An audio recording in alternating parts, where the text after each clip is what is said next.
Hello and welcome to today's episode of the Jacksonville Jaguars Insider Podcast. My name is John Shipley. I am your host and beat reporter, and today we are talking about a recent report about Jacksonville Jaguars running back Travis Etienne. Now, it came out, I believe Friday evening. Pete Sweeney of the Kansas City Stars, a beat reporter for them, reported that he is hearing before the combine that Etienne has interest in joining the Kansas City Chiefs. It's interesting, coming from him. He is an established beat reporter. He does good work. That the interest is coming from that specific side. He doesn't frame it as the Chiefs are interested in Travis Etienne, though with their intense need at running back, I don't think it'd be that hard to at least make that conclusion. But he does note, above all else, that a lot can change. So my thoughts on it. First of all, I was asked by somebody, this afternoon, we were talking about Etienne. Why are the Jaguars even letting him hit free agency? You look at the Jaguars situation. They essentially had 4 premier guys set to hit free agency if you go back to December 1st. Jacoby Myers, Cole Van Lanen, Devin Lloyd, and Travis Etienne. They very early on made the decision to prioritize Myers and Van Lanen as opposed to Lloyd or Etienne. Now, every case is different, but I think it's clear that the Jaguars, when presented these 4 choices, they made the decision. At the very least, they told you which of the 2 that they valued the most. That alone, to me, was kind of a set signal about where the Jaguars' priorities, are probably going to be. Because a lot of times, this is how you really have to look at it. Would you rather, for example, sign Devin Lloyd or Trayvon Walker to an extension? Would you rather sign Travis Etienne or Britton Strange or Parker Washington in a year? These are all questions teams have to ask themselves. And of course, there are ways around the cap. The Jaguars would be able to figure out how to pay whoever they want. The Jaguars could even, if they wanted to, match any offer that came for Etienne or match any offer that, came for Devin Lloyd. It's just a question of should they. They can. They absolutely can. With Etienne, I don't think it's a case of, like I said, I was talking to somebody and they asked me why they're not re-signing him. Is there something wrong? No, there's not anything wrong with him. Etienne is a very, very respected guy inside that building. There aren't many guys who I think went to work the way he did last season. Because I'm not sure that this regime was sold on him when they came in. He was coming off easily the worst year of his career. It had looked like that Tank Bigsby was no longer nipping at his heels, but it had instead caught him. And, there were enough questions that Liam Cohen even talked about, and I believe it was a Jeremy Fowler ESPN report about the Jaguars looking to potentially deal. They instead traded Tank Bigsby. They made their choice last year, Etienne over Bigsby. The question is, does that matter in terms of their long-term view? Like I said, I think they love Etienne. I think that they are incredibly appreciative of what he did last year to kind of be the engine of that offense for really the first half of the season. They don't start 5-3 without Travis Etienne. He was arguably, him and Cam Little, the MVP of that Raiders win. Their 4-1 start, Travis Etienne against the Panthers, against the 49ers. It was just consistently making big plays. And then the second half of the season, when I don't even want to say they got away from the running game, it's just they were less successful at running the ball. He still produced, this time as a receiver. He caught 6 touchdowns, I believe, this year. His best year as a receiver by far. He was doing things in the screen game.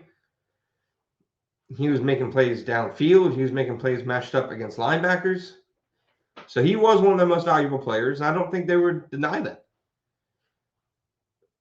But if you're the Jaguars, what is a more responsible decision? Paying, and this is just a hypothetical, paying Travis Etienne $13 million a year,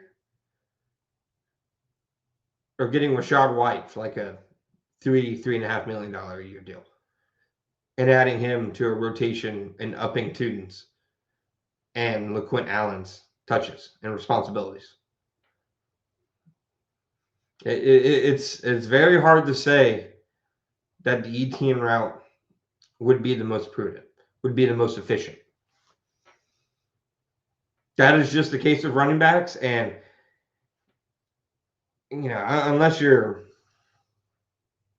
I think Bijan Robinson and Saquon obviously, but even Saquon is team let him walk. They obviously have regretted it, but it's just how it goes. Even Derrick Henry was let to leave. It is how the running back position is, and I don't think the Jaguars don't value the running back position. I just think they probably put the appropriate value on it in terms of cost. Look at the Rams drafting of running backs while James Gladstone was there. Obviously, he was just one piece of a bigger machine. Les Snead was the actual general manager, but a lot of day three running backs.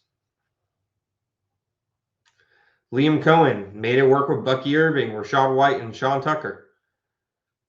I mean, he got production out of Tuden last year.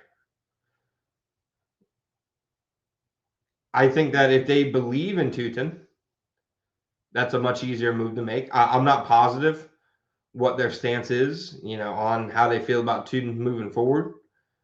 But I will say that if you're projecting him to get more carries in the absence of Etienne, then what? You got a guy like a Rachaad White, maybe a day three rookie, as opposed to paying Etienne what you're going to pay him. And that would leave money for Parker Washington. That would leave money for Brendan Strange, who, as effective as Etienne is, I'd argue you probably need those guys more for the long haul.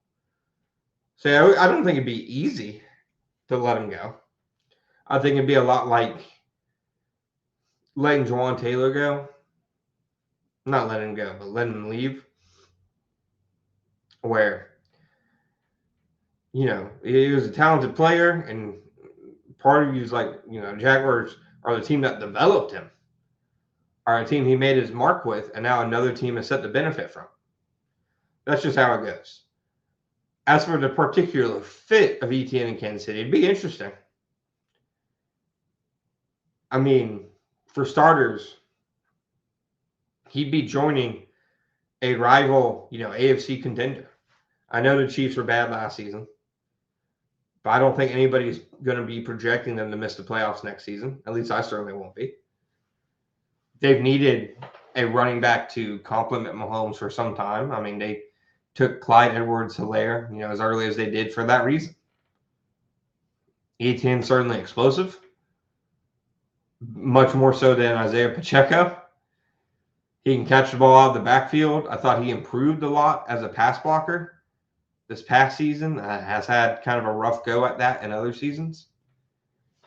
But I think he makes sense if you're a Chiefs offense that's, just looking for a way to find more explosives. That said, the Chiefs are obviously in a bad cap situation. They'll get compliant one way or another, but could the Jaguars, who themselves have to get cap compliant, outbid them? Probably so, but the question is, should they? I'm not sure what they'll do, but my estimate is that they will let Etienne sign a big deal elsewhere in free agency and potentially get a comp pick for it in a year. That's not the fun solution. That's probably not the solution most people want to hear or want, but I do truly believe, in my honest opinion, that it's the best thing to do for them building the football team. We have a couple weeks to find out, though. March 9th, tampering period begins. March 11th, free agency begins. March 3rd, the tag window ends. So we will know in a matter of a few weeks the fate of Travis Etienne and whether or not he has officially played his final snap for the Jacksonville Jaguars. And if his next snap could come with the team that the Jaguars might soon have to cross paths with.